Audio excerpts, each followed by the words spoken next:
భరత్, ఏంటి విద్యాశాఖలో రేవంత్ సర్కార్ తలపెట్టిన మార్పులపై భిన్న వాదనలు అయితే వినిపిస్తున్నాయి, ఎలా చూడొచ్చు? సో అంటే ఒకటి 2019వ సంవత్సరంలో రైట్ టు ఎడ్యుకేషన్ యాక్ట్ తీసుకొచ్చారు, విద్యా హక్కు చట్టం. గ్రామీణ ఉపాధి హామీ చట్టం ఎట్లాగో రైట్ టు ఎడ్యుకేషన్ యాక్ట్ కూడా కంపల్సరీ ఎడ్యుకేషన్ 6 సంవత్సరాల నుంచి 14 సంవత్సరాల వాళ్ళకి ఇచ్చింది. దీనివల్ల అక్షరాస్యత శాతం చాలా రాష్ట్రాల్లో కూడా పెరిగింది.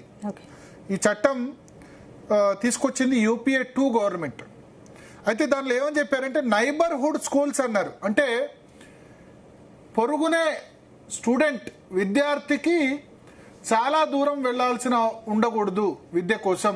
నైబర్హుడ్ పొరుగునే చాలా దగ్గరలో స్కూల్ ఉండాలని చెప్పారు. Neighbourhood schools, every child is guaranteed access to a school within a prescribed reasonable walking distance from their home. అంటే చిన్నపిల్లలు ఇప్పుడు ఫస్ట్ క్లాస్ చదివే వాళ్ళు ఎంత 6 సంవత్సరాలు 7 సంవత్సరాల వాళ్ళు ఎక్కువ దూరం నడవలేరు కదా.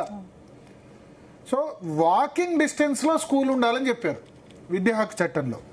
Minimum standard schools must maintain specific infrastructure norms including adequate classrooms, separate toilets for boys and girls, a library, drinking water, barrier free access for children with disabilities. So ఇప్పుడు నైబర్హుడ్ స్కూల్స్ అన్నది ఇప్పుడు ఉన్న దాని ప్రకారం ఉంది 27,000 schools.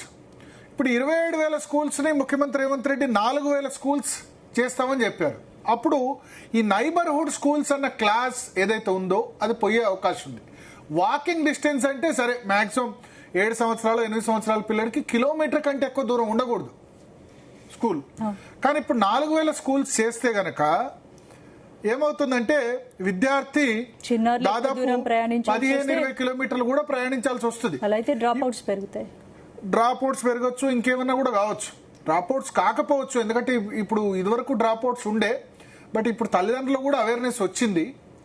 అందరినీ చదివించాలని అనుకుంటారు. తాము ఎంత కష్టపడ్డా సరే చదువు వల్ల తమ కుమారుడు ప్రయోజనం పొందుతాడు అన్నది ఉంది. అయితే 10th ఇంటర్ మధ్య డ్రాప్ అవుట్స్ ఉన్నాయి. ఇంకా తర్వాత ఇంటర్ తర్వాత మానేసి డిగ్రీ చదవకుండా మానేసే వాళ్ళు ఉన్నారు. బట్ ఫస్ట్ క్లాసే సెకండ్ క్లాసే చదివిన డ్రాప్ అవుట్స్ కొంచెం తగ్గింది గతంతో పోలిస్తే. ఇంతకుముందు చాలా ఉండే. అక్షరాస్యతలో తెలంగాణ, ఆంధ్రప్రదేశ్, బీహార్ రాష్ట్రంతో సమానంగా ఉండే. కేరళ లాంటి లిటరసీ స్టేటు సౌత్ ఇండియాలో మనమే వెనుకబడ్డాం అక్షరాస్యతలో. సరే, ఇప్పుడు కొత్తగా అంటే వయోజనులు అంటే 50-60 సంవత్సరాలు దాటిన వాళ్ళు కొంత నిరక్షరాస్యత ఉంది. బట్ కొత్తగా వచ్చిన పిల్లలు మాత్రం చదివిస్తున్నారు. సో ఈ నైబర్హుడ్ స్కూల్స్ ఏదైతే కాన్సెప్ట్ ఉందో దానికి భంగం వాటిల్లుతుంది ఒకవేళ కనుక 27,000 స్కూల్స్ నుంచి 4,000 స్కూల్స్ చేస్తే. అయితే విద్యా హక్కు చట్టంలోనే ఇంకోటి ఉంది, ఏంటంటే schools must maintain specific infrastructure. అంటే కనీస మౌలిక సదుపాయాలు ఉండాలి. ఏవేవి? క్లాస్ రూమ్స్, సరైన క్లాస్ రూమ్స్ ఉండాలి. 5 క్లాసులు ఉంటే ఫస్ట్ టు 5th ఉంటే, ఇప్పుడు కొన్ని స్కూల్స్లో 5 రూములు లేవు. ఒకటే రూమ్లో అన్ని క్లాసులు చదివిస్తున్నా, లేకపోతే 2 రూముల్లో అన్ని క్లాసులు చదివిస్తున్న స్కూల్స్ ఉన్నాయి. Separate toilets boys and girls.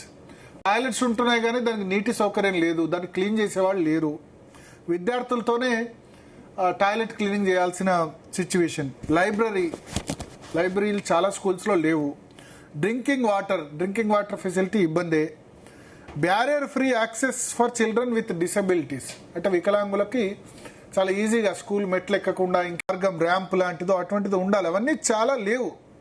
So ఇప్పుడు రైట్ టు ఎడ్యుకేషన్ యాక్ట్ ఇంప్లిమెంటేషన్కి విరుద్ధం అవుతుంది యూపీఏ ప్రభుత్వం తీసుకొచ్చిన దానికి. సో అయితే చిన్న స్కూల్స్ గనక క్లోజ్ చేస్తే ఇది ఒక విరుద్ధం. రెండోది ఇన్ఫ్రాస్ట్రక్చర్.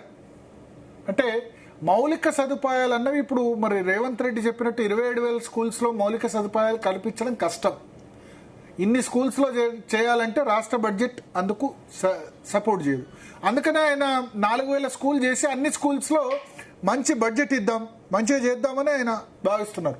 సో ఈ రెండిట్లో ఇప్పుడు ఒకటి అయితే ఇన్ఫ్రాస్ట్రక్చర్ అన్నా ఇంప్రూవ్ కావాలి, లేదా నైబర్హుడ్ స్కూల్స్ అన్నా తీసేయాలి. ఎందుకంటే చట్టంలో ఒకదానికొకటి విరుద్ధం ఉంది. ఇన్ఫ్రాస్ట్రక్చర్ అన్ని కల్పించలేకపోతుంది ప్రభుత్వం.